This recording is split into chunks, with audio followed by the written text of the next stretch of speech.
Today's Q&A addresses the problem that so many have today. Who do you trust when everything you believed was real has proven to be lies? So today, we are going to look at another comment by @Ash McBride.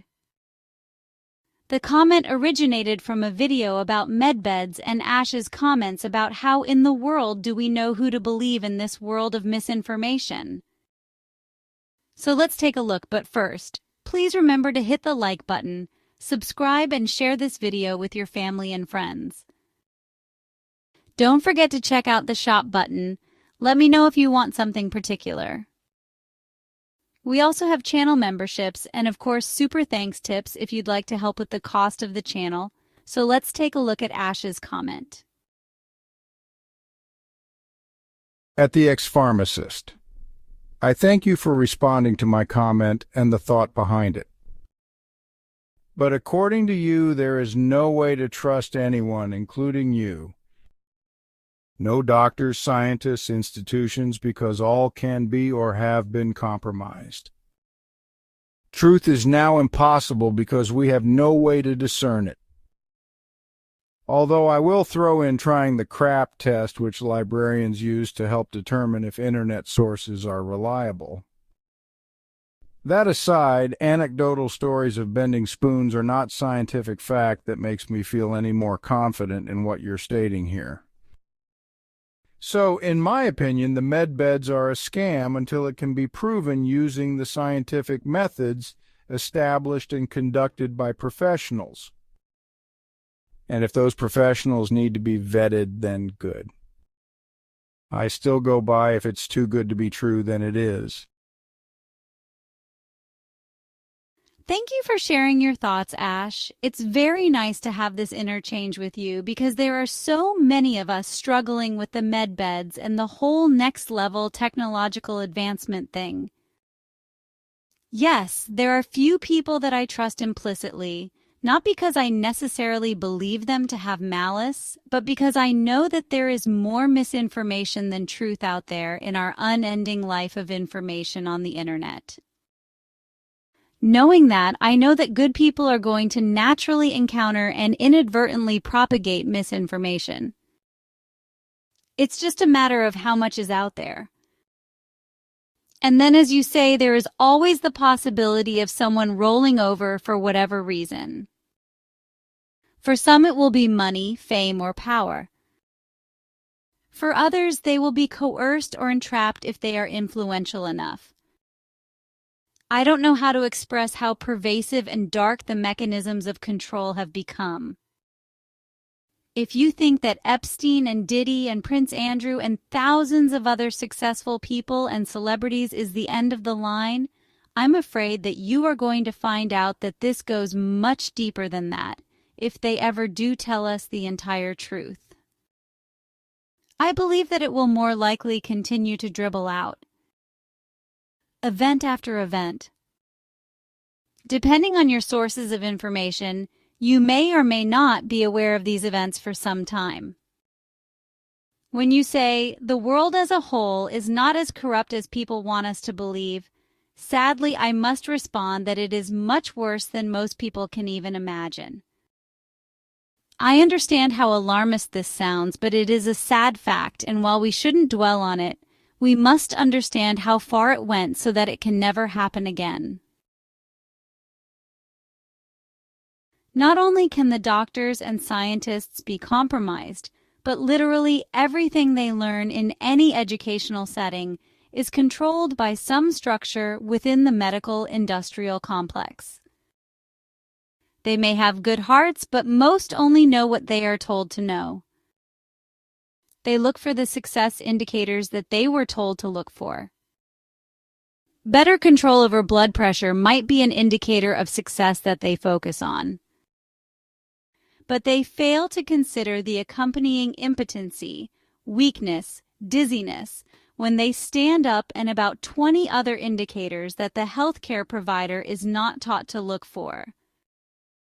Then we compound that with the fact that the suppression of energy and true natural medicine and foods has given us few options for our blood pressure in the practitioner's mind. Few would ever say, let's taper you off that drug and start you on this tea, or heaven forbid, let's do these stress reduction methods for stress-induced hypertension. Mind medicine has become widely recognized as effective and is promoted at many of our largest health institutes.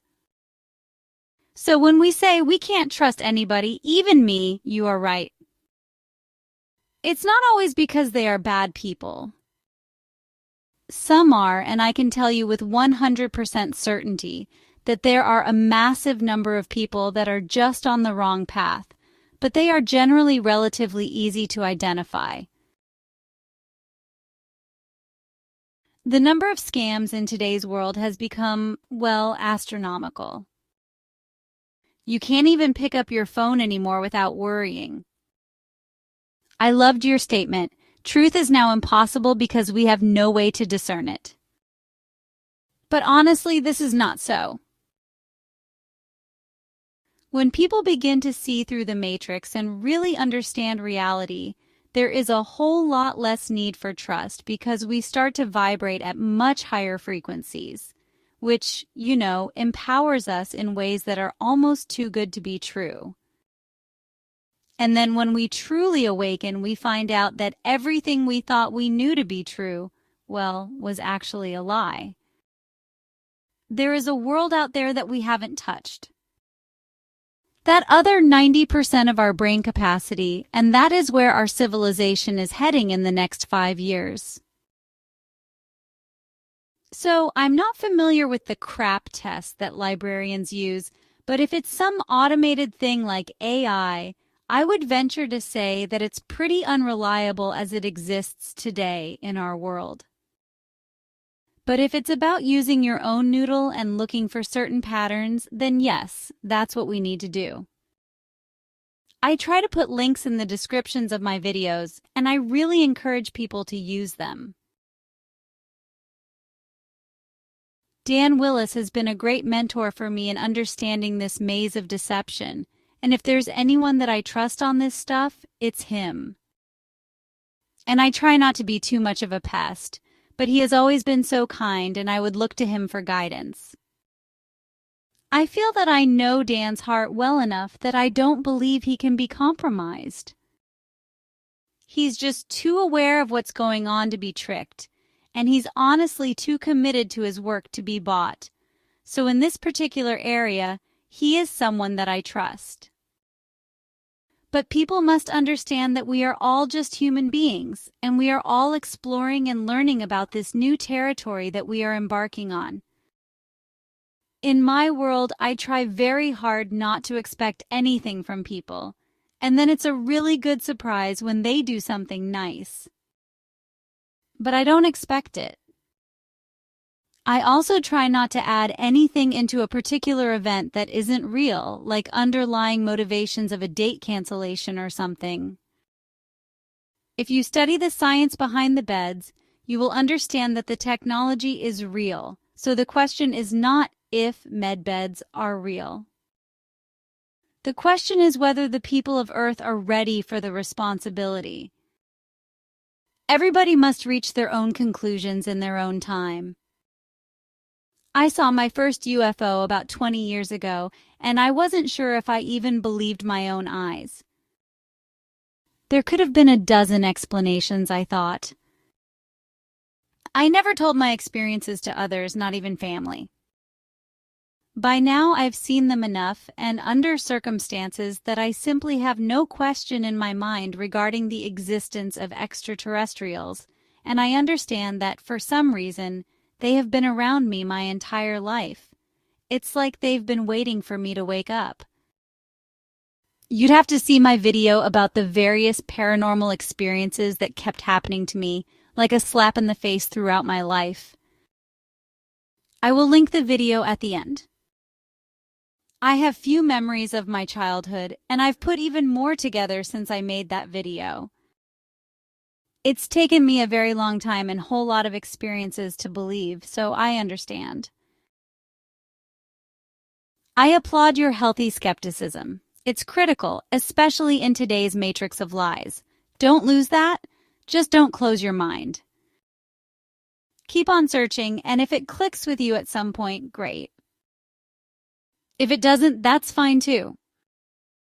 A critical element to energy healing is that we believe that it works. If you don't believe now, it doesn't matter. I'm assuming that when they do arrive, that a significant portion will believe in them and will want treatment. There are people that won't trust the beds even when they are standing in front of them, but eventually, when family and friends benefit greatly, they might think differently. But I think the important thing to understand is that it's not just medbeds. That is actually a small part of what we are about to experience. Once we gain command of the technology, the sky is the limit. So I want people to realize it's not that a doctor waves a wand and you are new and that's the end of it.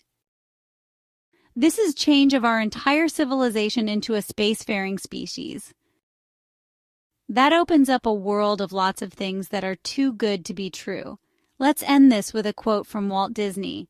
What's too good to be true might just be a dream waiting for the courage to make it real.